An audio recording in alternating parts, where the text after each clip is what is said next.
दोस्तों आज से हम रोज़ करंट अफेयर्स जो है वो डिस्कस थोड़ी बहुत किया करेंगे। ठीक है, मैथ के साथ साथ। तो अभी मैं स्टार्ट कर रहा हूँ। पता नहीं कि मैं कैसा आपके साथ शेयर कर पाऊँगा, कैसा पढ़ा पाऊँगा, जस्ट एक ट्राई के तौर पर। तो डेली करंट अफेयर्स, इसमें हम रोज़ 10 क्वेश्चन लिया करेंगे। ठीक है, जो हमारी डेली की न्यूज़ से रिलेटेड होंगे। उसके बेस पे हम उसके आजू बाजू की भी थोड़ी नॉलेज जो है उसके बारे में डिस्कशन कर लिया करेंगे।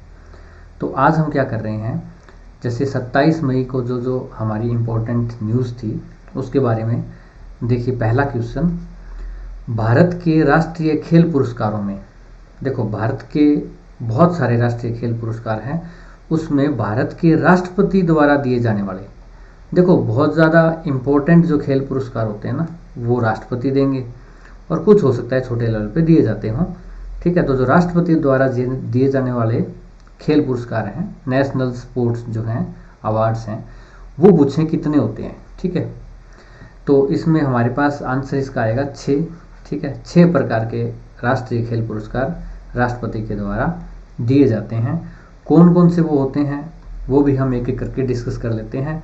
कुछ नाम सुने होंगे, पहले हम उनकी चर्चा करते हैं। द्रोणाचार्य पुरस्कार का नाम आपने सुना होगा। ठीक है, एक आपने अर्जुन पुरस्कार का नाम आपने सुना होगा, ध्यानचंद पुरस्कार का भी शायद आपने नाम सुना हो, राजीव गांधी खेल रत्न का भी आपने सुना हो, माक्का ट्रॉफी आपने शायद ना सुना हो, और प्रोत्साहन पुरस्कार आपने ना सुना हो। ये 2 ऐसा हो सकता है। ठीक है, अब हम 1 बाय 1 किस पे चले, पहले हम चलते हैं माक्का ट्रॉफी पे। ठीक है, माक्का का फुल फॉर्म क्या होगा। ठीक है, माँ से है मौलाना, ठीक है, अब्दुल, ए से अब्दुल, और के से कलाम, और आगे आपको पता होगा आज़ाद। मौलाना अब्दुल कलाम आज़ाद ट्रॉफी है। किस लिए होती है ये, जो यूनिवर्सिटीज़ होती है ना हमारी, ठीक है, वो आपस में टूर्नामेंट कराती हैं, उसको बोलते हैं इंटर यूनिवर्सिटी टूर्नामेंट आपस में उनके। और उसमें से जो यूनिवर्सिटी सबसे ज़्यादा गेम्स में परफॉर्म अच्छा करती है, जो बेस्ट परफॉर्मेंस देती है, उसको ये माक्का ट्रॉफी दी जाती है। सबसे पहले यही पुरस्कार स्टार्ट हुआ था, ये स्टार्ट हुआ था आपका माक्का ट्रॉफी 1956-57 में। ठीक है, राष्ट्रपति द्वारा दिए जाने वाला पहला ये राष्ट्रीय खेल पुरस्कार था जिसकी स्टार्ट किया गया था ये। ठीक है, ज़्यादातर किसको मिलता है ये, एक तो आपकी बॉम्बे यूनिवर्सिटी, दिल्ली यूनिवर्सिटी, ठीक है, पंजाब यूनिवर्सिटी चंडीगढ़, और एक आपकी गुरु नानक देव यूनिवर्सिटी अमृतसर में है शायद। ये 4 यूनिवर्सिटियाँ जो हैं, इन्होंने ज़्यादातर ये प्राइज़ लिए हैं, ज़्यादातर बार इन्होंने लिए हैं। टोटल 6 ही यूनिवर्सिटी हैं, ठीक है, जो अब तक ये प्राइजेस ले पाई हैं। ज़्यादातर इन्हीं को ही मिलते रहते हैं, और अब तक 64 बार ये मिल चुके हैं, बट ये 6 को ही मिले हैं इनको, है ना। बाकी और यूनिवर्सिटीज़ को ये पुरस्कार नहीं मिल पाए। उसके बाद अगर हम बात करें अर्जुन अवार्ड की, ठीक है, अर्जुन पुरस्कार जो होता है वो क्या होता है, देखो इसमें खिलाड़ी जो बहुत अच्छा परफॉर्म करते हैं स्पोर्ट्स में, उनकी उपलब्धियों को देखते हुए पुरस्कार दिया जाता है। तो उसमें उसकी जो प्रतिभा किस में देखी जाती है, एकदम से कोई एकदम मेडल ले आया नहीं, पिछले लास्ट 4 ईयर्स की परफॉर्मेंस देखी जाती है, उस बेस पे फिर उसको दिया जाता है। और इसमें मिलता क्या है, एक तो क्योंकि नाम अर्जुन है तो अर्जुन का स्टैचू होता है उसमें। ठीक है, ऑफकोर्स एक सेरेमोनियल ड्रेस भी होती है, और जो स्टैचू होता है अर्जुन का वो कैसा होता है, ब्रोंज का होता है। ठीक है, सोने का नहीं होता है, ऐसा मत समझना आप। 15 लाख रुपए भी आपको नगद मिलते हैं, और आपको बहुत सारा मान सम्मान वो तो है ही है। ठीक है, अच्छा इसके बाद द्रोणाचार्य पुरस्कार पर आ जाते हैं। ठीक है, द्रोणाचार्य पुरस्कार क्या होता है, नाम से ही पता है अर्जुन और द्रोणाचार्य है। द्रोणाचार्य गुरु थे, तो ये किसको मिलता है भाई, गुरु को, जिसको आजकल हम कोच कहते हैं। ठीक है ना, business coach, life coach, health coach. ठीक है, तो कोच को मिलते हैं जो स्पोर्ट्स के खिलाड़ी होते हैं उनको प्रोड्यूस करते हैं। अब प्रोड्यूस तो बहुत सारे करते हैं, किसको मिलेगा, जो अर्जुन जैसे पैदा करे। मतलब क्या हुआ कि अवार्ड विनिंग, ठीक है, अवार्ड और विनिंग स्पोर्ट्स पर्सन जो पैदा करेगा ना, प्रोड्यूस करेगा, उनको मिलता है, वो हर किसी को नहीं मिलता इसमें। अच्छा, द्रोणाचार्य का भी हो गया। इसमें मिलेगा क्या उसको, इसमें वही द्रोणाचार्य का स्टेचू मिल जाएगा एक तो, ठीक है, जैसे अर्जुन का मिला था वैसे ही। अच्छा, उसके अलावा 15 लाख रुपए मिल जाएंगे उसमें, और क्या मिल जाएगा, सेरेमोनियल ड्रेस मिल जाएगी उसमें। ठीक है, एक सर्टिफिकेट मिल जाएगा जो भी मतलब लिखा होता है वो। तो ये सब चीज़ें और मान सम्मान जो भी है वो मिलता ही है। उसके बाद कौन से पुरस्कार आ जाते हैं भाई, राजीव गांधी खेल रत्न पुरस्कार। ठीक है, अर्जुन अवार्ड हम बता देते हैं 1961 में स्टार्ट हुए थे, ठीक है। सबसे पहले माका ट्रॉफी, उसके बाद ये द्रोणाचार्य पुरस्कार अर्जुन से भी बाद में स्टार्ट हुए, बेशक द्रोणाचार्य पैदा पहले हुए हों, ठीक है। 1985 में स्टार्ट हुए और 1992 में आपके राजीव गांधी खेल रत्न पुरस्कार भी स्टार्ट हुए, ठीक है। अब राजीव गांधी खेल रत्न क्या है, सेम फोटोकॉपी कर लो अर्जुन पुरस्कारों की। देखो, खिलाड़ियों को उनके पिछले 4 साल की प्रतिभा, उनकी परफॉर्मेंस के आधार पर मिलता है, ठीक है। वैसे ही राजीव गांधी मिलता है, ठीक है ना। जो अच्छा परफॉर्म करते हैं उनको, कोई अलग कैटेगरी नहीं है ये द्रोणाचार्य की जगह की कोच को मिलेगा ना, वही कैटेगरी है। इसमें जस्ट इनामी राशि है ना जो 25 लाख रुपए मिल जाती है, एक तो ये फर्क है, थोड़ा इनाम बढ़ा दिया। दूसरा, इसमें स्टेचू नहीं मिलता राजीव गांधी का, जैसे उसमें अर्जुन का मिलता है, द्रोणाचार्य का मिलता है, वो नहीं मिलता इसमें। उसके बाद हम चलते हैं अगले पुरस्कार पर, वो है ध्यानचंद पुरस्कार, ठीक है। ध्यानचंद पुरस्कार कब स्टार्ट हुआ, ध्यानचंद 2002 में स्टार्ट हुआ, वाजपेयी गवर्नमेंट ने ये स्टार्ट किया था। और मेजर ध्यानचंद, जो कि हॉकी के जादूगर भी कहा जाता है, जिन्होंने बहुत बार हॉकी में गोल्ड मेडल भारत को दिलवाया, उन जैसा खिलाड़ी आज तक नहीं हुआ हॉकी में, तो उन ध्यानचंद के नाम पर ये अवार्ड शुरू किया। और ये अवार्ड किसको मिलता है, जो लाइफ टाइम मतलब कंट्रीब्यूट करते हैं स्पोर्ट्स के लिए ना, उनको ये दिया जाता है। और उसके बाद आ जाती है आपकी प्रोत्साहन पुरस्कार, जो है वो आपके स्टार्ट हुए थे 2009 में, ठीक है। 2009 में स्टार्ट किया गया। और जैसा कि इसका नाम ही है प्रोत्साहन, प्रोत्साहन का मतलब जो आदमी या जो संस्था कोई भी प्रोत्साहित करता है खेलों को, उनको डेवलपमेंट पे काम करता है, जो वो खुद स्पोर्ट्स का खिलाड़ी ना हो बट वो उसको प्रमोट करता है, स्पोर्ट्स को, उसके लिए काम करता है वो, तो उसको ये दिए जाते हैं, कोई संस्था या बंदे को, ठीक है। उसके बाद हम अगले क्वेश्चन पे चलते हैं। इसमें देखिए क्या है, हाल ही में मंत्रिमंडल ने किस देश में भारत के महावाणिज्य दूतावास कॉन्सुलेट जनरल ऑफ इंडिया को खोलने की मंजूरी दी है, ठीक है। अच्छा, consulate general of India, consulate होते क्या है, ठीक है, एक तो ये पता होना चाहिए आपको।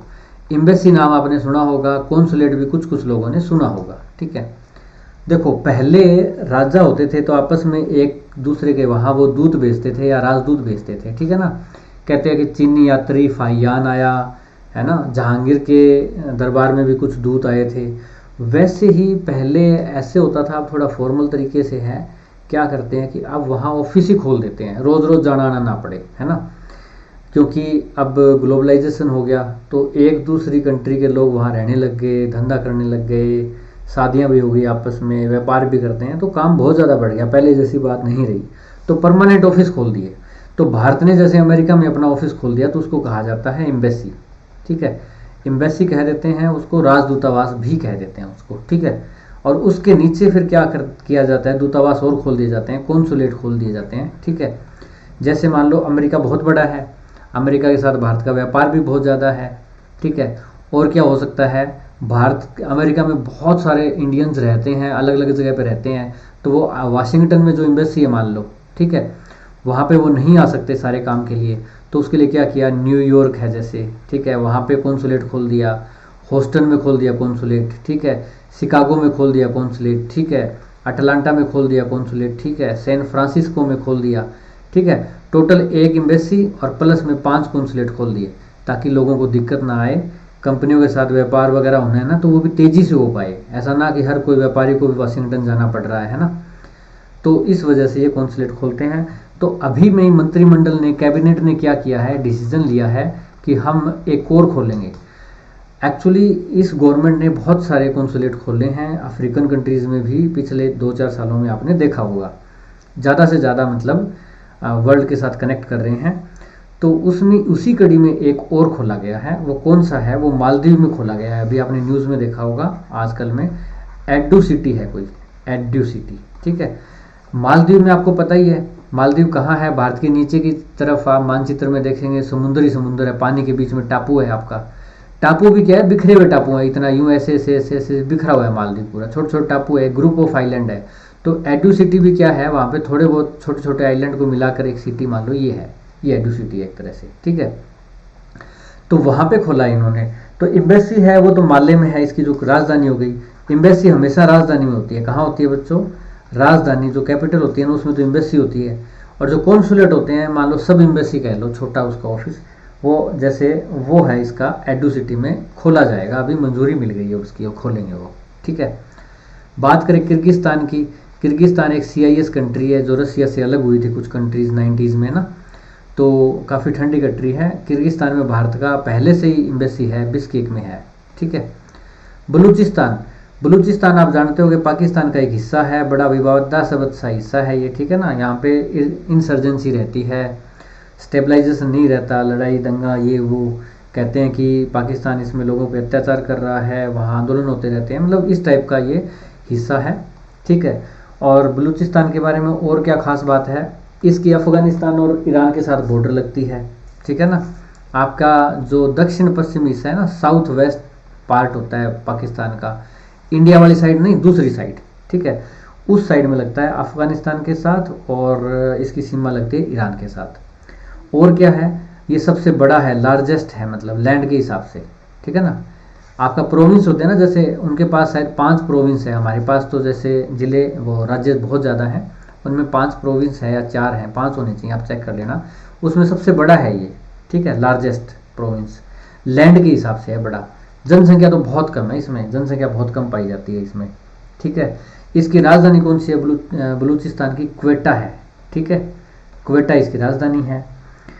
और तो यहाँ पे तो कोई मतलब खोलने की बात है ही नहीं कॉन्सुलेट की, है ना, क्योंकि पाकिस्तान में तो एक कॉन्सुलेट कराची में हुआ करता था पहले, वो भी बंद हो गया। ठीक है, कराची में जो था, अब तो इस्लामाबाद में ही एक हमारा मतलब दूतावास है सिर्फ। मालदीव हो ही गया हमारा। मलेशिया, मलेशिया की राजधानी कौन सी है बच्चों, कुआलालंपुर। ठीक है, कुआलालंपुर, यहाँ पे भारत की एम्बेसी है, एक ही ऑफिस है उनका, हमारा कुआलालंपुर में है वो। ठीक है। इसमें और क्या खास बात हो सकती है कुआलालंपुर में, पेट्रोनेस ट्विन टावर्स सुना होगा, 2 टावर हैं पेट्रोनेस नाम से। किस नाम से, पेट्रोनेस, बहुत फेमस है। ठीक है, ट्विन टावर हैं ये, ग्लास और शीशे और आपका स्टील, इन चीज़ों से बने हुए हैं। और जैसे 2 टावर ये है ना ऐसे, उसके बीच में एक ब्रिज भी बना हुआ है ऐसे, तो बहुत ही सुंदर है ये। और किस न्यूज़ में रहा था और इसलिए न्यूज़ में रहा था कि ये भारत के खिलाफ थोड़ा सा इसका स्टैंड रहता है पाकिस्तान, और इसके टर्की की तरफ इसका झुकाव रहता है थोड़ा। जो कश्मीर में भारत ने जो 370 आर्टिकल जो था उसको रिमूव किया था, तो उस टाइम मलेशिया ने भी खिलाफ थोड़े बयान दिए थे। तो भारत ने फिर क्या किया, यहाँ पे पाम ऑयल बहुत ज़्यादा प्रोड्यूस होता है, तो पाम ऑयल को भारत में बहुत ज़्यादा इंपोर्ट होता है, तो उस पर इम्पोर्ट ड्यूटी बढ़ा दी थी भारत ने। तो इससे क्या हो जाता है कि फिर माल कम आएगा, है ना, इंपोर्ट कम किया जाएगा, इंपोर्ट महंगा हो जाता है, तो व्यापारी फिर खरीदते नहीं है वहाँ से। तो ये भी थोड़ा इशू रहा था। और मलेशिया आपका इसमें भारत की ईस्ट साइड में आ जाता है, समुद्र के किनारे बैंकॉक और उस साइड में आ जाता है, आपका म्यांमार के साथ इसका बॉर्डर लगता है। ठीक है ना, उस साइड में। और जो कुआलालंपुर है वो समुद्री किनारे स्थित इसकी राजधानी है। ठीक है, समुद्र की साइड पड़ती है। इसके बाद आ जाते हैं हम तीसरे सवाल में। इसमें क्या है, पूछा है कि इजराइल ने किसको जासूसी एजेंसी मोसाद, मोसाद है ना, बहुत ही फेमस एजेंसी है, जासूसी एजेंसी है इजराइल की। ठीक है, उसका प्रमुख कौन, क्या बनाया है उसको। ठीक है, किसको प्रमुख बनाया है। इसमें देखो 4 नाम दिए हुए हैं। बेंजामिन नेतन्याहू तो आप जानते हो प्राइम मिनिस्टर हैं, पीएम हैं इजराइल के। ठीक है, पीछे इलेक्शन हुए थे, स्पष्ट बहुमत किसी को मिल नहीं पाया था, उनका विवाद अभी तक चल रहा है कि स्टेबल गवर्नमेंट कब बने। ठीक है ना। तो इसलिए ऐसा भी हुआ था कि दिसंबर में ही जो नेतन्याहू है ना, उन्होंने दिसंबर 2020 में ही इनको नॉमिनेट कर दिया था, डेविड बर्निया को। ठीक है, इनको नॉमिनेट कर दिया था चीफ मोसाद का, बट सुप्रीम कोर्ट ने रोक लगा दी, बोला कि स्टेबल गवर्नमेंट अभी है नहीं, गवर्नमेंट अभी नई आनी है। ठीक है, तो जो न्यू गवर्नमेंट आएगी ना वही अपॉइंटमेंट्स करेंगे, आप पहले में अपॉइंटमेंट ना करो, क्योंकि जो पुराने चीफ थे ना, जो पुराने चीफ थे उनका कार्यकाल था ना वो खत्म हो रहा है, और 1 जून से स्टार्ट होना था अगला कार्यकाल। तो आप दिसंबर में ही नॉमिनेशन ना करो, जो नई गवर्नमेंट आएगी वो कर लेगी। फिर क्या हुआ कि यूं ही चलता रहा, नई गवर्नमेंट अभी तक बन नहीं पाई वहाँ पे।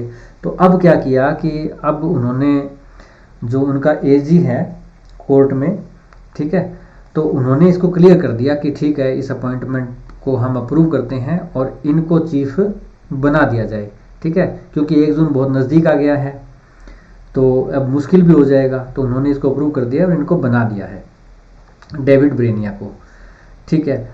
और करंट चीफ कौन से हैं? करंट अगर मैं बात करूं, डेविड ब्रेनिया क्या है, अभी अभी डिप्टी चीफ हैं ये, ठीक है, डिप्टी चीफ हैं। 1 जून से ये चीफ बन जाएंगे, ठीक है। और इनको डिप्टी डायरेक्टर कहिए या डिप्टी चीफ कहिए, जो भी हैं वो हैं ये, अभी नए चीफ मतलब बन जाएंगे। अच्छा, किसको सक्सीड कर रहे हैं? हाल ही में किसका कार्यकाल खत्म हो रहा है? योसी कोहेन है, जो अभी करंट चीफ हैं, उनका कार्यकाल खत्म होगा तो ये डेविड ब्रेनिया बन जाएंगे। फिर ये रेवन रिवलिन कौन है? ये प्रेसिडेंट हैं किसके? इजराइल के आपके, ये आपके प्रेसिडेंट हो गए। और इसमें कौन सा ऑप्शन रह गया? लास्ट है, इनमें से कोई नहीं, ठीक है। ये बात होगी। इजराइल पड़ता कहाँ पे है? Middle east. मिडल ईस्ट का मतलब क्या होगा कि जो आपका गल्फ के आसपास का एरिया होता है ना, जो भारत के इस साइड गल्फ की साइड रहेगा ना एरिया, उसको कुछ कंट्रीज को मिडल ईस्ट कहा जाता है, ठीक है। क्या कहा जाता है? मिडल ईस्ट एरिया कहा जाता है। तो उसमें एक तरफ तो टर्की लगती है, ठीक है, एक तरफ इसके आपके इजिप्ट और ये कंट्रीज लग गए, ठीक है, और एक तरफ साइड में फिर अफ्रीका पड़ जाता है इसके, वहाँ पे इजराइल की लोकेशन है, छोटी सी कंट्री है, ठीक है। यरूशलेम इसमें एक विवादास्पद जगह है, जो अभी यहाँ पे एक मस्जिद है, वहाँ पे उस पर गोली चली थी, तो वहाँ पे इशू चल ही रहा है उसका। तेल अवीव इसकी राजधानी है। अच्छा, और इसके बारे में हम क्या कह सकते हैं? बेंजामिन नेतन्याहू ने क्या कहा है इनको अपॉइंट किया है तो, डेविड बर्निया को, क्योंकि ईरान के साथ इजराइल की बनती नहीं है, ईरान और इजराइल की, ठीक है।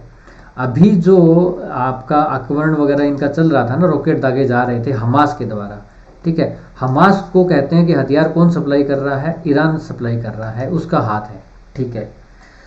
तो अब इनका क्या है, इन्होंने पब्लिकली बयान दिया है, बेंजामिन नेतन्याहू ने डेविड बर्निया को कहा है कि आपका जो प्राइमरी मिशन क्या है कि परमाणु हथियार बनाने से रोकना, ईरान को परमाणु हथियार बनाने से रोकना, ये आपका प्राइमरी मिशन है, इस पे आपको मेन ध्यान देना है, ठीक है। तो ये कुछ इजराइल की बातें हो गई। अब हम चलते हैं आगे। हाल ही में किस देश के राष्ट्रपति, प्रधानमंत्री और रक्षा मंत्री को सेना ने हिरासत में ले लिया? मतलब राष्ट्रपति, प्रधानमंत्री, रक्षा मंत्री, तो इसका मतलब छोटे मोटे मंत्री को भी ले लिया होगा, या वो वैसे ही भाग गए होंगे। मतलब देखो कैसा चलता रहता है। म्यांमार में आपने यही देखा, ठीक है ना, कुछ दिन पहले हमारे जो पड़ोसी देश है म्यांमार, उसमें भी तो यही हुआ। उसमें भी तो मतलब सेना ने जो सत्ता है अपने हाथ में ले ली, और कोई ज़्यादा, म्यांमार थोड़ा ज़्यादा दूर रह गया, पाकिस्तान के पास देख लो आप। पाकिस्तान में तो ये मतलब रोज़ का काम है ना। पता नहीं आज़ादी के बाद कितनी बार पाकिस्तान में मिलिट्री जो है जनरल परवेज़ मुशर्रफ ने किया था, जो अभी मतलब यंग बच्चे जानते ही होंगे, बहुत ज़्यादा पहले की बात नहीं है। तो ऐसा अभी भी हुआ है, म्यांमार के बाद भी हो गया। म्यांमार में थोड़े दिन पहले हुआ था, अब किस में हुआ है? माली में हुआ है। माली में मिलिट्री ने क्या किया, इनको गिरफ्तार वगैरह कर लिया, ठीक है। वहाँ पे जो अभी वाइस प्रेसिडेंट हैं, ठीक है, उनके इशारे पे ये हुआ है। वो चाहते हैं कि खुद अपनी सरकार बनाएं या जो भी हैं, तो ऐसा कुछ कुछ कंट्रीज़ में होता रहता है, ठीक है। अफगानिस्तान की बात करें तो अफगानिस्तान में ऐसा कुछ नहीं है। मालदीव है क्या? मालदीव कोई कंट्री, मालदीव होना चाहिए शायद यहाँ पे, ठीक है ना। यहाँ पे ठीक ठाक ही चल रहा है, कोई दिक्कत नहीं है। यहाँ पे भारत के साथ रिलेशनशिप भी ठीक ही है। और अफगानिस्तान में तो आपको पता ही है, अभी तक आर्मी के हाथ में तो नहीं है शासन, वहाँ भी डेमोक्रेसी तो है, प्रेसिडेंट हामिद करज़ई हैं शायद वहाँ पे, बट वहाँ पे भी तालिबान चलता रहता है ना, आधी अधूरी गवर्नमेंट, और मतलब उनका आपस में चलता रहता है। बलूचिस्तान एक देश नहीं है, ठीक है ना। इसने पूछा किस देश, तो ये तो एक प्रोविंस है पाकिस्तान का, ठीक है ना। तो इसको भी एक्सक्लूड कर देते हैं हम। उसके बाद चलते हैं हम 5वें क्वेश्चन पे। इसमें क्या है बच्चों, पूछा किस अंतरिक्ष एजेंसी ने एक नई अर्थ सिस्टम ऑब्जर्वेटरी की स्थापना की है, ठीक है। ये स्थापना किसने की है? ये की है नासा ने, ठीक है। ये थोड़ा सा टिपिकल साइंस का क्वेश्चन आ जाता है, ठीक है। वैसे जीएस का भी कह सकते हैं इसको, नॉलेज हमें इन चीज़ों की कमी होती है। अर्थ सिस्टम ऑब्जर्वेटरी क्या होती है? क्या है कि जलवायु में परिवर्तन होता रहता है ना, जंगल की आग हो गए, तूफान हो गए, इन सब को कम करने में मदद मिलेगी, इसके लिए इन्होंने ये किया है। और रियल टाइम कृषि का भी समर्थन करेगी। ये कुछ चीज़ें हैं, बाकी इसको डिटेल में भी समझा जाता है, इस चीज़ को समझा जा सकता है, देखिए, ठीक है। अच्छा, आगे चलते हैं। सीबीआई के नए निदेशक कौन बने हैं भाई? सीबीआई के नए निदेशक, ठीक है, ये हैं हमारे सुबोध कुमार जायसवाल, ठीक है, ये बने हैं हमारे नए निदेशक, ठीक है। अच्छा, इसका थोड़ा सा डिटेल में आंसर आप यहाँ पे देख लीजिए कि कौन है ये 1985 बैच के आईपीएस हैं, ठीक है, काफ़ी सीनियर। आप देख लीजिए 36 साल से आप सर्विस में, आप देखो तो एक तरह से, है ना। तो इनको डायरेक्टर के पद पर बनाया गया है अभी। अच्छा, कौन से डायरेक्टर हैं ये? 33वें डायरेक्टर हैं सीबीआई के, 33rd डायरेक्टर हैं, 32 उनसे पहले रह चुके हैं। अच्छा, इसमें एक ऑप्शन आया था परवीन सिन्हा, लास्ट में देखो तो आप, है ना। परवीन सिन्हा कौन है? परवीन सिन्हा इस टाइम पे एक्टिंग डायरेक्टर हैं, ठीक है ना।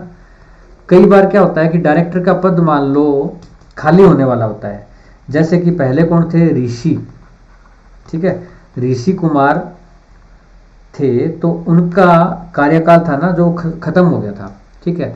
तो कुछ दिनों के लिए एक्टिंग डायरेक्टर किसको बना दिया? परवीन सिन्हा को बना दिया, ठीक है। फिर जब तक नया डायरेक्टर हम किसी को चुनते नहीं हैं तब तक परवीन सिन्हा को बना दिया। और अब ये उनसे सुबोध कुमार जायसवाल जो हैं वो उनसे अपना मतलब कार्यकाल या जो भी है वो ले लेंगे उनसे। उसके बाद आ जाते हैं हम वैज्ञानिक पे। किस देश का प्रख्यात वैज्ञानिक युआन लोंगपिंग, ऐसे नाम चाइना में होते हैं आपको पता ही है, ठीक है, तो चाइना का ही है ये। युआन लोंगपिंग है, ये 91 वर्ष की आयु में इसका निधन हो गया था, ठीक है। तो इसके बारे में कुछ मुख्य बातें इसमें और पीपीटी में ऐड की हुई है कि इन्होंने क्या किया था। धान है ना, धान मतलब चावल, चावल के बारे में एक बात और भी बता दूं, सबसे ज़्यादा उत्पादन कहाँ होता है चावल का? सबसे ज़्यादा चावल कहाँ होता है बच्चों? ये होता है चीन में, ठीक है। दूसरे नंबर पे शायद भारत है, अगर रिसेंट डाटा ठीक हो तो, पहले का मुझे ध्यान है, ठीक है, पहले पे चीन। तो चीन में धान की संकर प्रजाति विकसित की थी इस वैज्ञानिक ने, युआन लोंगपिंग। एक तरह से फिर मतलब एग्रीकल्चर में काफ़ी अच्छा काम किया है ना, खाद्यान्न उत्पादन बहुत ज़्यादा बढ़ा था। हाइब्रिड चावल के जनक का नाम भी दिया गया इनको, लोंगपिंग को, ठीक है। तो और इनका वर्ष 1930 में बीजिंग में जन्म हुआ था, हमारी आज़ादी से भी पहले, ठीक है। अब इनका निधन हो गया। चलिए अब हम खेल कूद में आ जाते हैं। भारतीय बैडमिंटन संघ, देखो ये बहुत सारे स्पोर्ट्स हैं, बीसीसीआई भारतीय क्रिकेट कंट्रोल बोर्ड जो है, ठीक है, और हॉकी के भी हैं, तो बहुत सारे संघ बने हुए हैं ना अलग अलग के।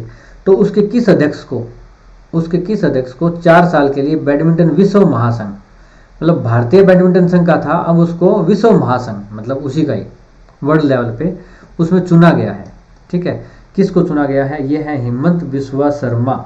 इनकी तो भैया निकल पड़ी लॉटरी, ठीक है। कैसे? असम के अभी अभी ये मुख्यमंत्री बने हैं, असम के हाल ही में जो चुनाव हुए हैं आपके बंगाल के साथ ही, इसमें मुख्यमंत्री बनाया गया है।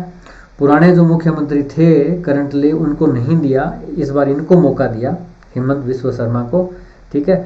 एक बार इन्होंने अपनी पत्नी से कुछ कहा भी था, शायद कहते हैं कि न्यूज़ में आया था कि शादी के प्रपोजल की बात थी, तो पूछा था क्या करते हैं, तो उन्होंने बोला था कि क्या बनना है आपको, तो उन्होंने बोला मैं एक दिन असम का मुख्यमंत्री बनूंगा, ठीक है। ऐसे नहीं कहा कि मैं जॉब लगूंगा, ये लूंगा।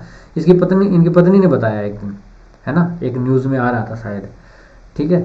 तो हिमंत बिस्वा शर्मा असम के मुख्यमंत्री हैं, भारतीय में बैडमिंटन संघ के अध्यक्ष हैं, और इनको बैडमिंटन विश्व महासंघ की परिषद में चुना गया है, तो इनकी तो लॉटरी निकली हुई है, ठीक है। बाकी पुपेला गोपीचंद, प्रकाश पादुकोण, ये बैडमिंटन से ये भी जुड़े हुए हैं, मोहन सचदेवा, इनको आप जानते ही होंगे, ठीक है। इस पीपीटी में देखिए कि इनमें बताया भी है कि इनमें 236 मत मिले थे इनको, ठीक है।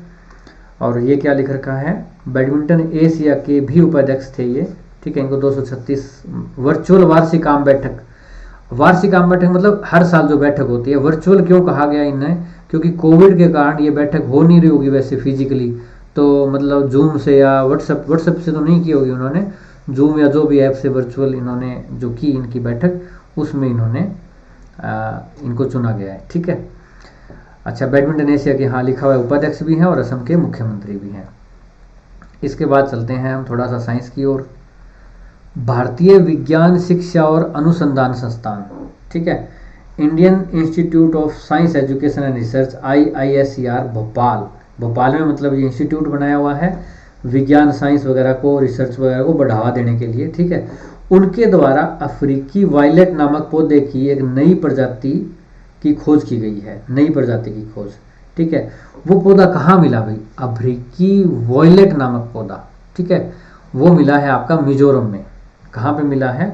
मिजोरम में ये अफ्रीकी प्रजाति का पौधा मिला है, उसकी खोज की है। ठीक है, पौधों के जो ज़्यादा शौकीन हैं वो इस बारे में थोड़ा सा और इंटरनेट पे पढ़ लेना। कौन सा मंत्रालय कोयला आधारित ताप विद्युत संयंत्रों में, ताप विद्युत संयंत्र, अरे वो बिजली बनाने वाले, कोयले से बनती है ना बिजली, ठीक है, क्या बोलते हैं इनको, कोयले वाले को बोलते तो हैं कुछ थर्मल प्लांट। ठीक है, जो थर्मल प्लांट हैं, ठीक है, उसमें बायोमास के उपयोग पर, उसमें बायोमास का उपयोग हो, इसके लिए राष्ट्रीय मिशन स्थापित करेगा। ठीक है भी, इसके अंदर बायोमास का प्रयोग हो, इसके लिए राष्ट्रीय मिशन स्थापित, जैसे नेशनल हेल्थ मिशन, ऐसे करके एक मिशन बनाया जाएगा, मिशन लेवल पर काम है ना। तो वो कौन सा मंत्रालय करेगा भाई? अब देखो, वित्त मंत्रालय तो करने से रहा, वित्त मंत्रालय का काम तो क्या है, धन, टैक्स, ठीक है ना, बजट वगैरह ये सब देखना होता है, तो ये तो क्यों करेगा।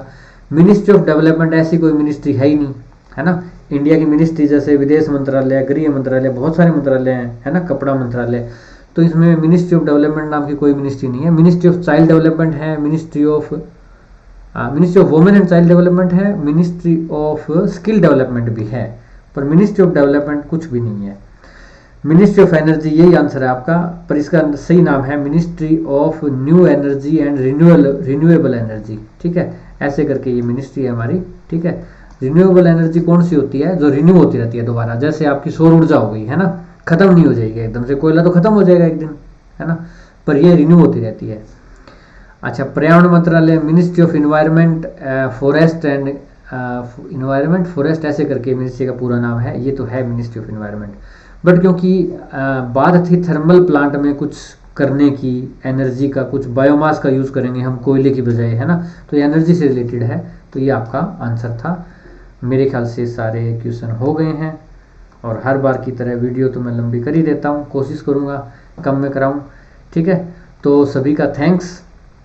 पढ़ाई की बात चैनल पे आप करंट अफेयर्स भी आप देखा करेंगे, आपको पसंद आता है तो आप लाइक कीजिए और पढ़ते रहिए और सेफ रहिए कोविड के दौरान। जय हिंद, फिर मिलते हैं नेक्स्ट वीडियो में।